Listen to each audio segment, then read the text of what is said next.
सह वीर्यं करवावहै तेजस्विनावधीतमस्तु मा विद्विषावहै।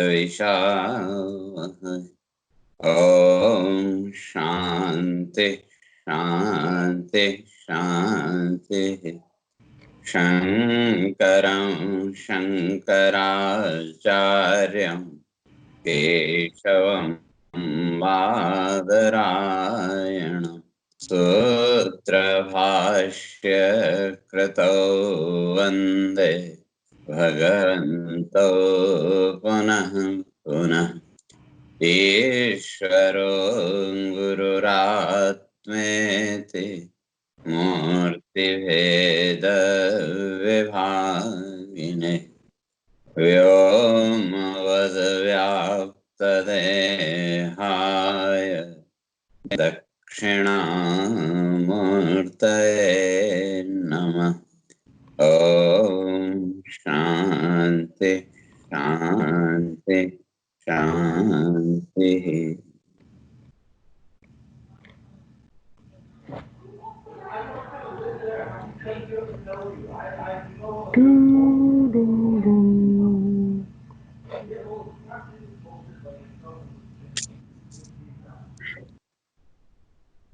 तो विचार चल रहा था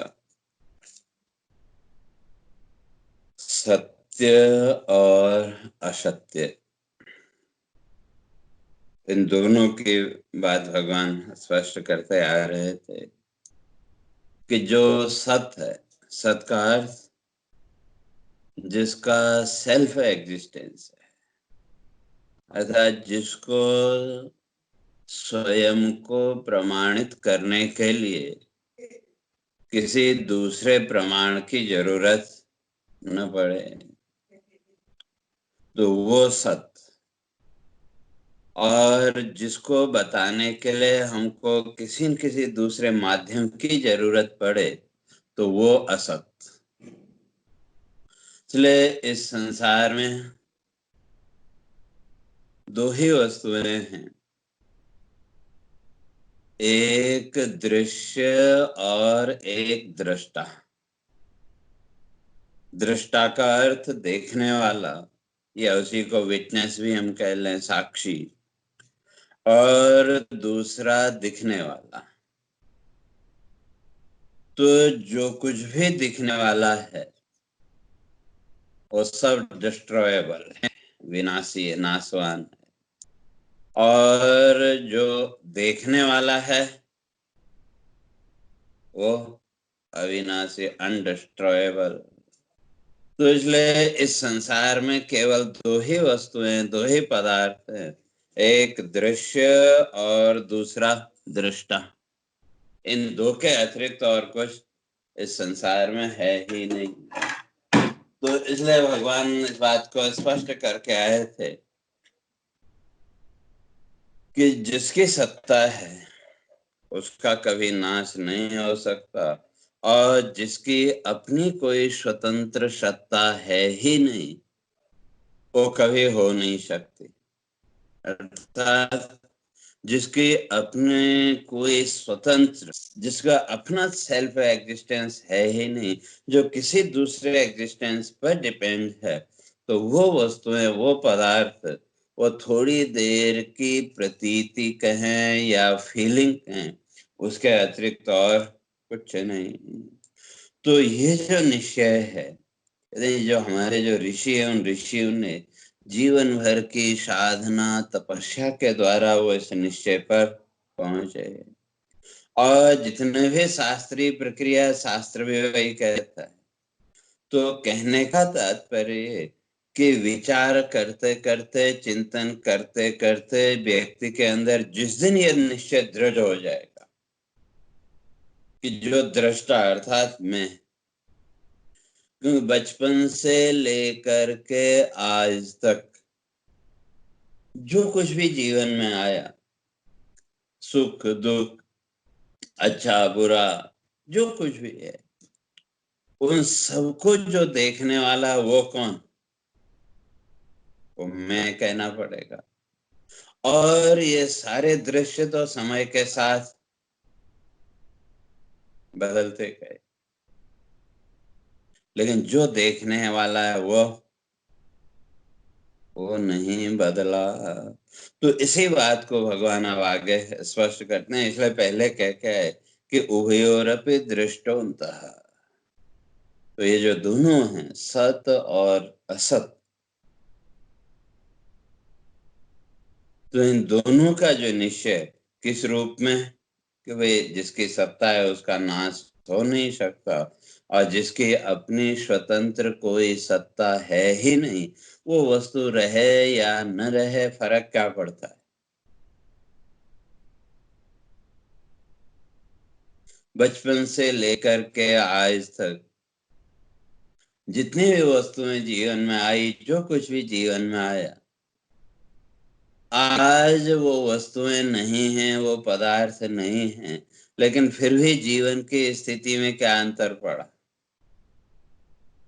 हाँ ठीक है, हम अपनी कल्पना को लेकर के सुखी दुखी हो सकते हैं कि हाँ ऐसा नहीं हुआ, ये नहीं हुआ, वो नहीं हुआ, ऐसा हुआ होता तो अच्छा था, तरह तरह की हमारी जो इमेज। लेकिन जिसको लेकर के हम मैं कह रहे हैं, उस मैं की स्थिति में क्या अंतर पड़ा, उसमें कोई अंतर नहीं आया। वो जो मैं है, वो तो जैसा बचपन में था, आज भी उस मैं की अनुभूति वैसी ही है कि नहीं।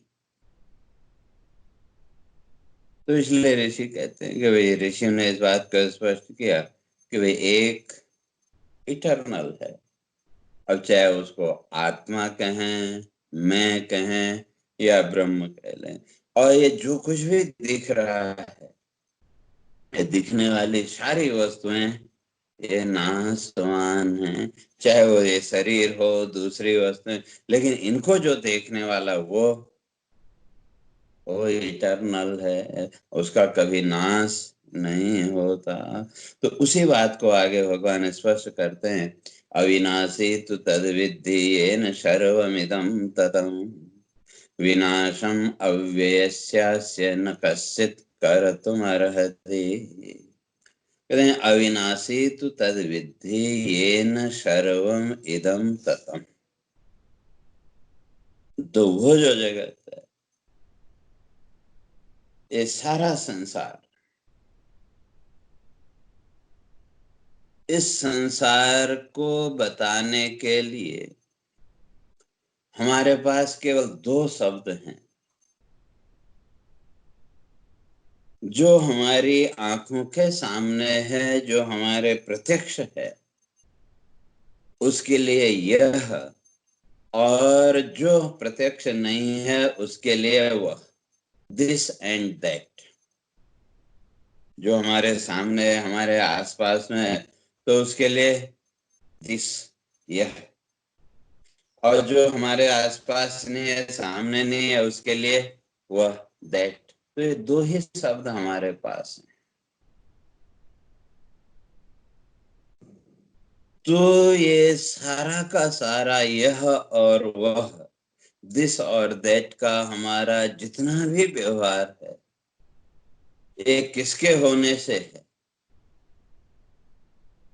जैसे मैंने कल भी कहा था, हमारा जितना भी संसार का भाव है, हमारा जितना भी संसार का व्यवहार है, सुबह से लेकर के शाम तक का सुख दुख, अपना पराया, जो भी हमारा ज्ञान है, इस संपूर्ण ज्ञान से पहले हमें हमारे होने का ज्ञान चाहिए कि नहीं।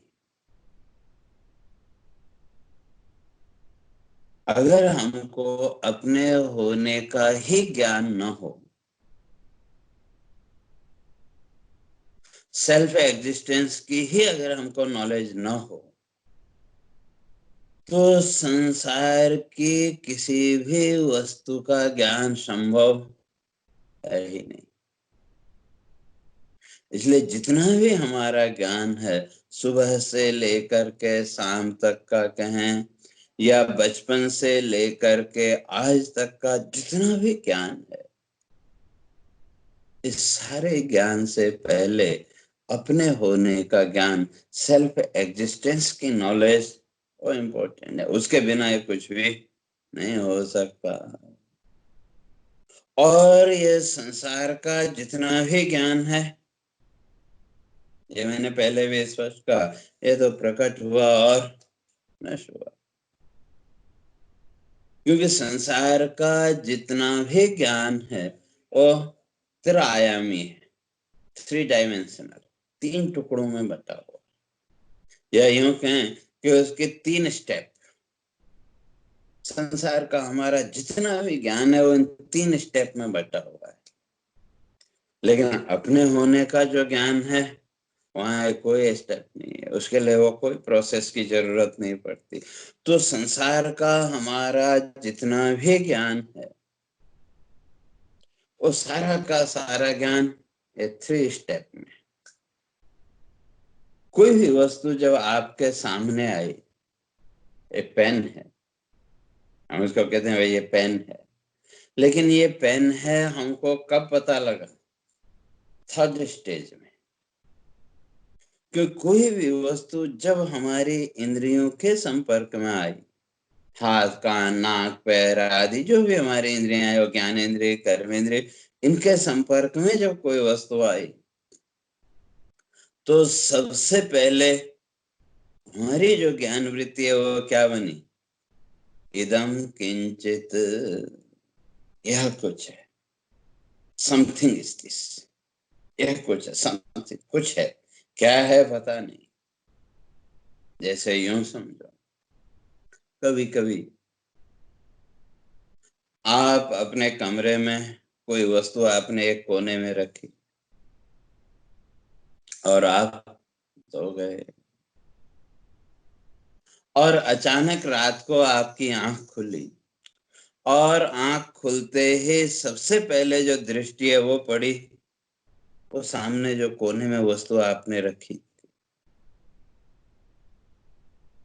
और आपकी स्मृति अभी उतनी क्लियर नहीं है, या उस बात को, उस वस्तु को देखते ही पहली वृत्ति आपके मन की क्या बनी? समथिंग इज देयर, वहां कुछ है। और जैसे ही ये समथिंग कुछ है ये भाव आया, उसके साथ ही कहीं न कहीं आपके अंदर एक डर का भाव भी प्रकट हुआ कि नहीं? एक डर का भाव, भय का भाव आपके अंदर और प्रकट हुआ। लेकिन थोड़ी देर में आपकी स्मृति थोड़ा क्लियर हुई, मेमोरी थोड़ा क्लियर हुई, तो आपको ध्यान आया, नहीं भाई मैंने शाम को अमुक वस्तु यहाँ कोने में रखी थी, और तब आपका वो डर दूर हुआ। तो ठीक इसी तरह से संसार का हमारा जितना भी ज्ञान, अब यही अंतर यही है कि ये प्रोसेस इतना फास्ट है कि जो रोज की वस्तुएं, जिन वस्तुओं को हम रोज देख रहे हैं, जो वस्तुएं हमारे सामने रोज आ रही हैं, वहां हमको इस प्रोसेस का पता ही नहीं लगता। लेकिन जिस वस्तु को हमने पहले कभी देखा ही नहीं, वो वस्तु जब हमारे सामने आ जाए तो वहां सबसे पहली वृत्ति ये कुछ है, समथिंग इज, कुछ है। तो जो हमारा संसार का जो ज्ञान है, एक्सटर्नल जो हमारी नॉलेज है, बाहर की हमारी जो ज्ञान की प्रक्रिया, उसका पहला स्टेज समथिंग इज दैट, और कुछ है, क्या है हमको पता नहीं। तो नेक्स्ट स्टेप में फिर वो जो बाहर वस्तु है उसकी एक इमेज, चाहे वो रूप, रस, शब्द, गंध, स्पर्श, जो कुछ भी है, उस हमारी इंद्रियों ने क्या किया, उसकी एक इमेज को लेके हमारा जो चित्त है, या दूसरे शब्दों में हम कह लें हमारा अनकॉन्शियस माइंड, अवचेतन मन, वो अंदर जो बैठा है, तो हमारे चित्त के पास वो बाहर जो वस्तु है उसकी एक इमेज कह लें या उसके इम्प्रेशंस कह लें, तो हमारी इंद्रियों ने क्या किया, उस इम्प्रेशंस को हमारे चित्त के पास भेज दिया। जैसे कई बार वो कोई शब्द आप सुनते हैं, वो आवाज किसकी है भूल गए, या जैसे कई बार होता है फोन पर भी, भाई किसी से आप बात कर रहे हैं और जो सामने लोग हैं उनकी आवाज, लेकिन कभी कभी क्या होता है, आवाज आपने सुनी लेकिन वो आवाज सुनी हुई जैसी तो लगती है, लेकिन किसकी है वो पता नहीं लगा। तो उधर आप शब्दों को सुन भी रहे हैं, उसके जवाब भी दे रहे हैं, और उसके साथ साथ उस शब्द को खोजने का प्रोसेस भी अंदर चल रहा है कि नहीं। और उसमें आप उस आवाज को कितनी आवाजों के साथ मिलाते हैं, उससे मिलती जुलती जो भी आवाज है उन सबके साथ आपको उसने आपने उस आवाज को, साउंड को मैच करने की कोशिश की, और जहां वो संस्कार प्रकट हुए वो आवाज मैच हुई, और मैच होते ही सामने वाले का पूरा चित्र आपके सामने आ गया है कि नहीं। तो इसी तरह से हमारा संसार का जितना भी ज्ञान है वो 3 डायमेंशनल, 3 स्टेप में, 3 स्टेज। तो फर्स्ट स्टेज इदं किंचित, यह कुछ है, और सेकंड स्टेज में वो हमारे जो चित्त के संस्कार हैं, हमारे वो चित्त संस्कार जो प्रकाशित हुए। मैंने पहले भी कहा था कि हमारी जो इंद्रियां हैं, हमारी जो ऑर्गन्स हैं, परमात्मा ने इनमें भी वो सेंसर सिस्टम लगा के रखा है। तो ये इंद्रियों का सेंसर सिस्टम अपना काम कर रहा है। उसने तो बाहर जो वस्तु है उसकी इमेज को, उसके इम्प्रेशंस को लेके हमारे जो चित्त है उस चित्त के पास भेज दिया, और हमारा वो जो चित्त है वो हमारा हार्ड डिस्क कह लो या ब्लैक बॉक्स कह लो, जो भी है, तो वहां जैसे पहुंचे तो उस वस्तु से जुड़े हुए जो संस्कार थे वो ऊपर आए। तो अब वो हमारे जो इम्प्रेशंस हैं, उन इम्प्रेशंस ने हमको उस वस्तु का ज्ञान कराया, और चाहे कोई भी हो, अपना पराया जो कुछ भी हमें संसार की वस्तुओं को लेकर के मानते हैं, तो ये नॉलेज, ये ज्ञान हमको किसने करा, ये भी 2 स्टेप। एक हमारी इंद्रियां, हमारे ऑर्गन्स, और दूसरा हमारे चित्त में पड़े हुए संस्कार, प्रीवियसली रिकॉर्डेड इम्प्रेशंस, पहले से पड़े हुए जो संस्कार हैं, जो उस वस्तु के इम्प्रेशंस है, तो वो पहले से जो पड़े, तो इन दोनों ने मिलकर क्या किया, हमारे सामने जो भी वस्तु है इसके एक रूप को प्रकट कर दिया, जो भी नाम रूप, तो तब हम कहते हैं ये अमुक वस्तु है, ये है। तो ये सेकंड स्टेप में जो वस्तु है वो प्रकट हुई। अब तब जाकर के थर्ड स्टेज में हम कह सकते हैं कि मैं इसे जानता हूँ या मैं इसे नहीं जानता। तो संसार की जितनी भी वस्तुएं हैं, संसार के जितने भी पदार्थ हैं, इन सारे पदार्थों के ज्ञान के लिए, इन सारे पदार्थों की नॉलेज के लिए तो 3 स्टेप पार करने पड़ेंगे। तो ये तीनों स्टेप को पार किए बिना हमें संसार का ज्ञान नहीं हो सकता। लेकिन अपने लिए सेल्फ एग्जिस्टेंस जो है, या जिसको लेकर के हम मैं कह रहे हैं, तो उसके लिए हमें किसी इसकी जरूरत नहीं पड़ी। तो इसलिए भगवान कहते हैं अविनाशी तो तद विद्धि, वो जो सेल्फ एग्जिस्टेंस है जिसका नॉलेज हमेशा एक रूप, बचपन से लेकर के आज तक संसार का हमारा जितना भी ज्ञान है, मैं मेरा का, अपने पराये का, सुख दुख आदि का, ये सारा का सारा ज्ञान तो बदलता रहा। सुख दुख का जो हमारा अनुभव था वो भी समय के साथ बदलता रहा, लेकिन हमारा अपने होने का जो अनुभव है, जिस अनुभव को लेकर के हम मैं कह रहे हैं, तो उसमें किसी प्रकार का कोई परिवर्तन, कोई चेंज हुआ क्या?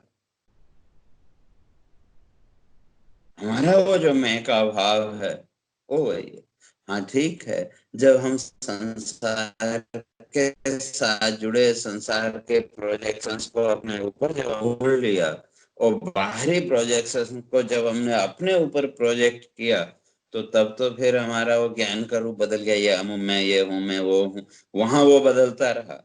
लेकिन आपका जो सेल्फ एग्जिस्टेंस का जो नॉलेज थी, वो तो नहीं बदली, वो तो ज्यों के त्यों है। तो इसलिए भगवान कहते हैं अविनाशी तू तद विद्धि, उसको अविनाशी मानो, जानो, उसको अविनाशी जान, तद विद्धि, उसको जानो। अच्छा, वो अनडिस्ट्रॉयबल जो तत्व है वो अविनाशी है, उसका कभी नाश नहीं हो सकता। तो वो कौन? कहना पड़ेगा आई, मैं।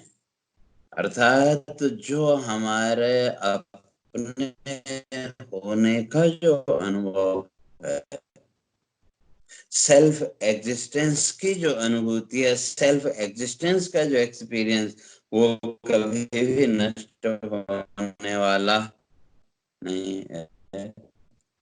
या उसका जो नॉलेज, उसका ज्ञान कभी ना, चाहे वो जागृत अवस्था हो चाहे स्वप्न हो, लेकिन संसार का हमारा भी ज्ञान है। एक दिन का ही अगर हम देखें, सुबह से लेकर के शाम तक हमने जो कुछ भी अपने आप को माना था, व्यवहार में मानना पड़ता है कि उन मान्यताओं के बिना, उन प्रोजेक्शंस के बिना हमारा संसार का व्यवहार नहीं करे। मैंने पहले भी कहा, बच्चे सामने आए तो हमने क्या मान लिया कि मैं इसकी माँ हूँ, मैं पिता हूँ, माता पिता है जो मान लिया। तो संसार के जैसे संबंध, जो व्यवहार हमारे सामने आया, उसके अनुसार हमने प्रोजेक्ट कर लिया, और उतनी देर के लिए हम अपने को वही मानते रहे। माता पिता भाई बहन आदि जो कुछ भी है, वही हम अपने को मानते रहे। तो अब सुबह से लेकर के शाम तक एक दिन का हम विचार करके देखें, तो हमने अभी कितने रूप देखे? अपने स्वयं के ही अलग अलग रूप हैं। ये जितने भी रूप हैं, तो हर रूप में आप ही हैं कि कोई दूसरा है? हर रूप में हम ही हैं। और हर एक रूप किसका? आपका। माता के रूप में भी आप, पिता के रूप में भी आप, भाई बहन जो भी जीवन का व्यवहार, हर रूप में आप ही हैं कि नहीं? लेकिन हर रूप में आप हैं, हर एक रूप आपका है, लेकिन फिर भी आप इन सब से अलग हैं कि नहीं? इनमें से किस रूप को आप सच्चा कह सकते हैं? विचार करके देखें तो हम किसी भी रूप को सच्चा नहीं कह सकते, लेकिन इन्हीं रूपों को हमने सच्चा मान लिया। और जब इन रूपों को हमने सच्चा मान लिया, तो इस संसार के बंधन में बंध गए। लेकिन ये जितने भी रूप हैं, ये जितनी भी मान्यताएं, ये मान्यताएं तो प्रकट हुई, और जैसा दृश्य है उसके अनुसार ये मान्यता प्रकट हुई और नष्ट हुई, लेकिन मैं स्वयं का भाव, सेल्फ एग्जिस्टेंस का भाव, वो न प्रकट हुआ और न नष्ट हुआ। तो ये जितना भी हमारा जीवन का व्यवहार है, जितना भी हमारा संसार का ज्ञान है, ये जिसके होने पर है, और वो कौन, तो कहना पड़ेगा मैं। तो इसे कहते हैं उसको अविनाशी जानो, अविनाशी तो तद विद्धि येन सर्वम इदं ततम्। और जो विनाशम अव्ययस्यास्य न कश्चित् कर्तुम् अर्हति, जो अविनाशी है, अनडिस्ट्रॉयबल है, और उसका तो कोई नाश नहीं कर सकता, उसको तो कोई मिटा नहीं सकता। और जिसका अपना कोई सेल्फ एग्जिस्टेंस है ही, वो रहे या न रहे क्या फर्क पड़ता है। जैसे मैंने पहले भी एग्जांपल दिया, वही मिट्टी है, और जो कुम्हार है, मिट्टी के बर्तन बनाने वाला, उसने उस मिट्टी से घड़ा भी बनाया, एक कसोरा भी बनाया, तरह तरह के वो बनाए, लेकिन वो घड़ा या उसका अपना कोई स्वतंत्र अस्तित्व है क्या? थोड़ी देर के लिए वो अलग सा दिख रहा है, लेकिन वो जो घड़े का आकार है, वो जो घड़े का रूप है, वो उस मिट्टी के अलावा और क्या है? मिट्टी के अतिरिक्त और कुछ नहीं। तो केवल थोड़ी देर का वो क्या हो गया, हमारे सामने वो दृश्य हो गया, तो उस दृश्य को हमने एक नाम दे दिया, उससे ज्यादा और कुछ नहीं। तो इसी तरह से, तो वो जो मिट्टी है, भले ही वो घड़े को तोड़ करके वही नहीं पसंद आया, तो घड़े को तोड़ करके उसने चार छोटे छोटे वो बना दिए, तो मिट्टी तो नष्ट नहीं हो सकती। मिट्टी में बने हुए जो आकार हैं, जो रूप हैं, वो नष्ट हो जाएंगे, वो रूपों का फिर नया निर्माण भी हो जाएगा, लेकिन मिट्टी तो वही है।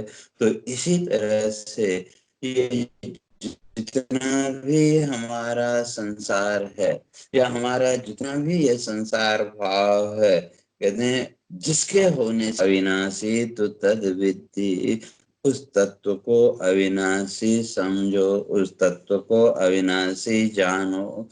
तो वो कौन? वो है सेल्फ एग्जिस्टेंस, हमारा स्वयं के होने का भाव, हमारा स्वयं के होने का ज्ञान। क्यों? वो हमारा स्वयं के होने का ज्ञान, सेल्फ एग्जिस्टेंस की नॉलेज, वही हमारे संपूर्ण संसार के ज्ञान का बेस है। और अगर हमको सेल्फ एग्जिस्टेंस की नॉलेज न हो, तो संसार की किसी भी वस्तु का ज्ञान संभव नहीं है। तो इसलिए भगवान कहते हैं अविनाशी तो तद्विद्धि येन सर्वमिदं ततम्, जिससे ये सारा संसार प्रकट हो रहा है, जिसके होने से है, ऐसा वो जो तत्व है, उसको अविनाशी समझो। और जो अविनाशी है, तो उसका कभी भी नाश संभव है ही नहीं। वो तो हमेशा हमेशा हर परिस्थिति में, हर समय वो एक रूप है, उसमें किसी प्रकार का कोई अंतर नहीं आ सकता। और बाकी जितना भी विकार है, बाकी जितनी भी वस्तुएं प्रकट हुई, वो प्रकट होंगी, नष्ट होंगी, वो प्रक्रिया संसार की वो चलती रहेगी। ऐसा कहते हैं विनाशम अव्ययस्यास्य न कश्चित् कर्तुम् अर्हति। ये जो अविनाशी तत्व है, इसका कभी कोई नाश नहीं कर सकता। क्यों? तो उसकी चर्चा फिर कल करेंगे। हरिः ओम्। पूर्णमदः पूर्णमिदं पूर्णात् पूर्णमुदच्यते पूर्णस्य पूर्णमादाय पूर्णमेवावशिष्यते। ॐ शान्ति शान्ति शान्तिः। शङ्करं शङ्कराचार्यं केशवं बादरायणं सूत्रभाष्य कृतौ वन्दे भगवन्तौ पुनः पुनः। ईश्वरो गुरुरात्मेति मूर्तिभेद विभागिने व्योमवद्व्याप्तदेहाय दक्षिणामूर्तये नमः। ॐ शान्ति शान्ति शान्तिः।